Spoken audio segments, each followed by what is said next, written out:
Bismillahirrahmanirrahim. Assalamualaikum warahmatullahi wabarakatuh. Hidup adalah kompetisi. Kompetisi dalam kebaikan, pendidikan agama Islam, kelas 11 SMK Yapia Parung. Makna fastabiqul khairats atau berlomba-lomba dalam kebaikan adalah upaya seseorang untuk saling mendahului dalam hal kebaikan.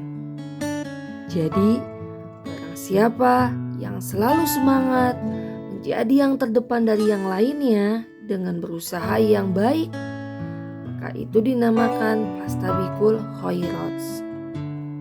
Selanjutnya, kisah inspiratif. Ada sebuah kisah yang terjadi pada masa Abu Bakar As-Siddiq radhiyallahu an. Pada saat itu Umar mengawasi apa yang dilakukan oleh Abu Bakar. Lalu dia melakukan 2 kali lipatnya sehingga dia mendapatkan kebaikan dan berbuat lebih dari Abu Bakar dalam hal kebaikan. Suatu hari Umar mengawasi Abu Bakar di waktu fajar.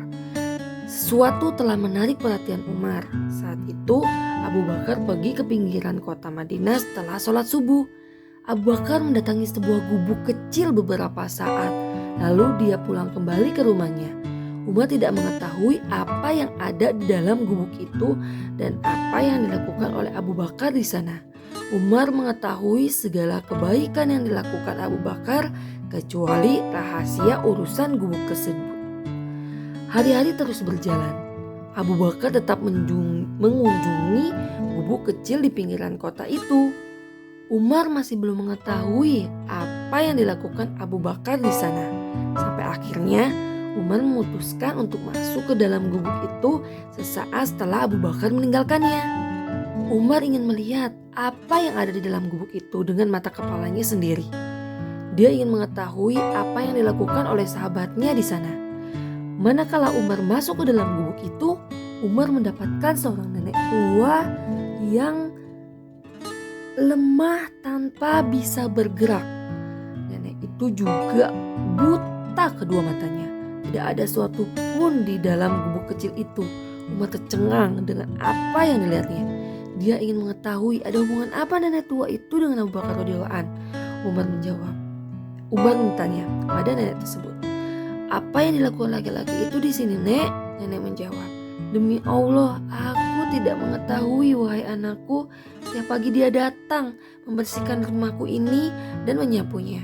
Dia menyiapkan makanan untukku, kemudian dia pergi tanpa berbicara apapun denganku." Umar merengkuk kedua lututnya dan kedua matanya basah oleh air mata. Dia mengucapkan kalimat yang masyhur, "Sungguh engkau telah membuat lelah khalifah sudahmu, wahai Abu Bakar."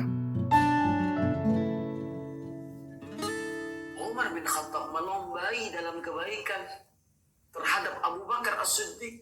Meskipun tidak menang, tidak pernah menang. Tetapi akhirnya nama beliau selalu diabadikan. Rasulullah SAW sering mengatakan, "Aku bersama Abu Bakar dan aku keluar bersama Abu Bakar dan Umar. Aku masuk bersama Abu Bakar dan Umar radhiyallahu anhu." Imam Bukhari, Imam Muslim menurut para ahli hadis tidak pernah menang melawan Imam Bukhari di dalam kitab sahih. Dan dua-duanya kitab sahih yang baik. Tetapi yang paling utama adalah bagaimana berlomba-lomba. Sehingga beliau mengatakan, sehingga sering kita sebut rawahul Bukhari wa Muslim. Hadis riwayat Bukhari dan Muslim. Sampai Al-Hafidz Ibnu Hajar mempunyai istilah muttafaqun alaih. Hadis ini disepakati oleh 2 imam. Itu akibat apa? Akibat Imam Muslim selalu melomba-lombai dalam kebaikan terhadap Imam Bukhari. Maka saya katakan pada ikhwan tentang pengumpulan bekal. Tidak ada yang lebih indah. Salah satu yang paling indah di dunia ini adalah fastabiqul khairat. Cari kawan yang kamu kawani karena Allah dan berlomba-lombalah dengannya. Dasar hukum fastabiqul khairats atau berlomba-lomba dalam kebaikan terdapat dalam Quran Surat Al-Maidah ayat 48 yang berbunyi, A'udzubillahi minasyaitonirrajim, Bismillahirrahmanirrahim. Wa anzalna ilaikal kitaba bil haqqi musaddiqan lima baina yadayhi minal kitabi wa muhaiminan alaihi. Fahkum bainahum bima anzalallah wa la tattabi' ahwa'ahum amma ja'aka minal haqq likullin ja'alna minkum syir'atan wa minhaja walau sya'allahu laja'alakum ummatan wahidatan walakin liyabluwakum fima atakum fastabiqul khairats ilallahi marji'ukum jami'an fayunabbi'ukum bima kuntum fihi takhtalifu. Terjemahan ayat, dan kami telah turunkan kepadamu Al-Quran dengan membawa kebenaran, benarkan apa yang sebelumnya, yaitu kitab-kitab yang diturunkan sebelumnya dan menjaganya. Maka putuskanlah perkara mereka menurut apa yang diturunkan Allah Subhanahu wa Ta'ala, dan janganlah kamu mengikuti hawa nafsu mereka dengan meninggalkan kebenaran yang telah datang kepadamu. Untuk tiap-tiap umat di antara kamu, kami berikan aturan dan jalan yang terang. Sekiranya Allah menghendaki, niscaya kamu dijadikannya satu umat saja. Tapi Allah hendak menguji kamu terhadap pemberiannya kepadamu. Maka berlomba-lombalah dalam kebaikan. Hanya kepada Allah lah kembali kamu semuanya. Lalu diberitahukannya kepadamu apa yang telah kamu perselisihkan itu. Selanjutnya, tajwid tentang Al-Maidah ayat 48. Pertama, mad lain, lau, karena ada waw sukun didahului dengan huruf harokat fathah. Kedua, mad wajib muttasil, sya'a, ada mad bertemu dengan hamzah dalam satu kalimat. Selanjutnya, lafzul jalalah tafkhim, Allah, ada lafaz Allah didahului dengan huruf harokat fathah. Selanjutnya guna, umma, ada mim yang bertasydid. Selanjutnya idgham bi guna. Tawa, ada fathatain bertemu dengan wawu. Selanjutnya mad badal, la. Selanjutnya idgham bi guna. Killi, ada nun sukun bertemu dengan lam. Selanjutnya qalqalah sugro, yab, ada ba sukun. Selanjutnya idza syafawi, kumfi, ada mim bertemu fa. Selanjutnya mad jaiz munfasil, ada mad bertemu dengan hamzah dalam dua kalimat. Selanjutnya alif lam qamariyah, kul khai, ada alif lam bertemu dengan huruf qamariyah. Selanjutnya khai, ada mad lain, ada ya sukun didahului dengan huruf yang berharokat fathah. Asbabun nuzul. Adapun asbabun nuzul surat Al-Maidah ayat 48 adalah karena banyaknya penyelewengan dari ajaran Rasul sebelum Nabi Muhammad dengan disembunyikannya atau tidak disampaikannya kebenaran dari ajaran Rasul sebelum Nabi Muhammad, dan mereka ganti dengan ajaran yang sesuai dengan hati mereka. Karena alasan itulah surat Al-Maidah ayat 48 ini diturunkan untuk menjelaskan bahwa Al-Quran juga menjelaskan ajaran-ajaran terdahulu yang disembunyikan dan menyempurnakannya serta menjaga keasliannya.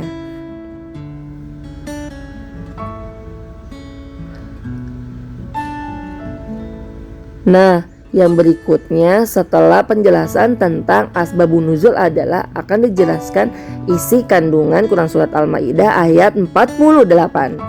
Yang pertama, terhadap ajaran Al-Quran ada yang mengimani dan ada yang tidak. Maksudnya ada yang percaya ya tentang Al-Quran dan ada yang tetap tidak percaya. Yang kedua, manusia dianjurkan menjadikan Al-Quran sebagai pedoman hidup karena berisi kebenaran. Nih untuk yang percaya nih.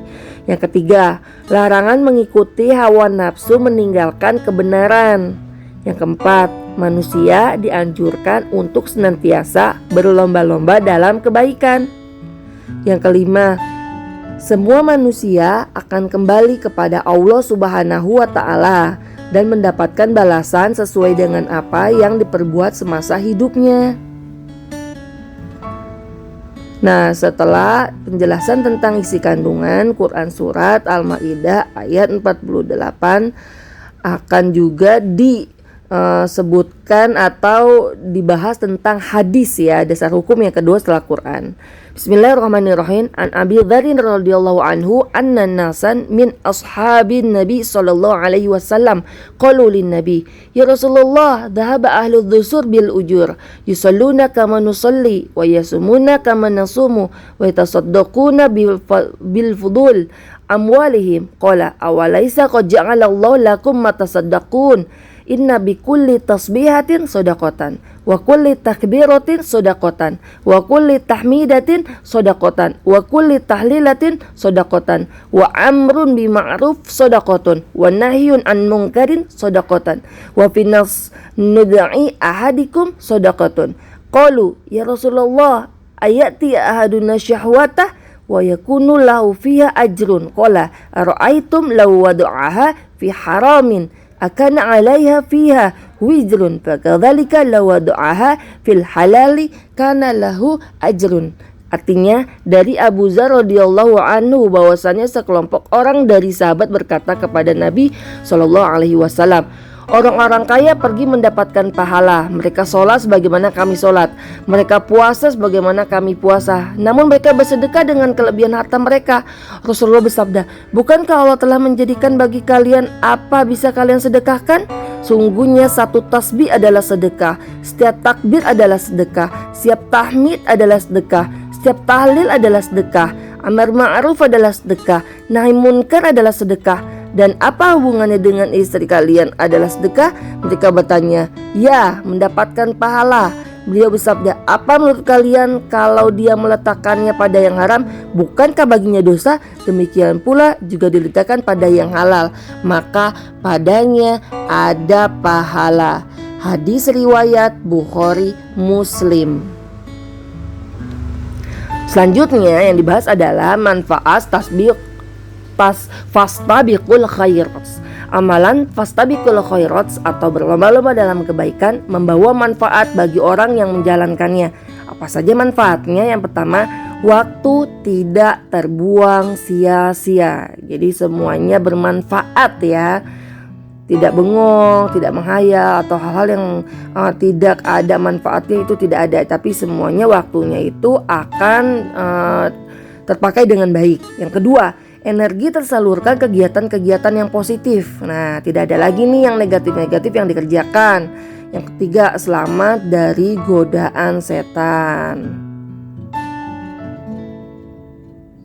Nah, selanjutnya sebenarnya kalau misalnya seperti apa sih perilaku atau tindakan kita yang mencerminkan fastabiqul khairat? Yang pertama, rajin menyumbangkan dana pembangunan masjid. Ya, ini saling besar-besaran nggak apa-apa kalau itu positif ya, bukan hanya untuk mendapatkan pujian. Yang kedua, bersedekah kepada orang yang tidak mampu. Nah, yang ketiga, membantu orang yang kesusahan. Yang keempat, selalu menjaga kebersihan. Yang kelima, berdakwah kepada orang sekitar. Yang keenam, menjauhi maksiat dan perbuatan yang dilarang. Yang ketujuh, sholat berjamaah di masjid. Nah, dari hal-hal positif yang seperti ini, itu kita saling berlomba tuh, saling dulu mendahului dari teman kita atau tetangga kita, dari saudara kita. Nah, disinilah fastabiqul khairat, berlomba-lomba dalam kebaikan, sifat-sifat tindakan-tindakan yang memang sifatnya kebaikan, gitu ya. Sekian pertemuan kali ini, mudah-mudahan manfaat. Yang baik harus dikerjakan. Wassalamualaikum warahmatullahi wabarakatuh.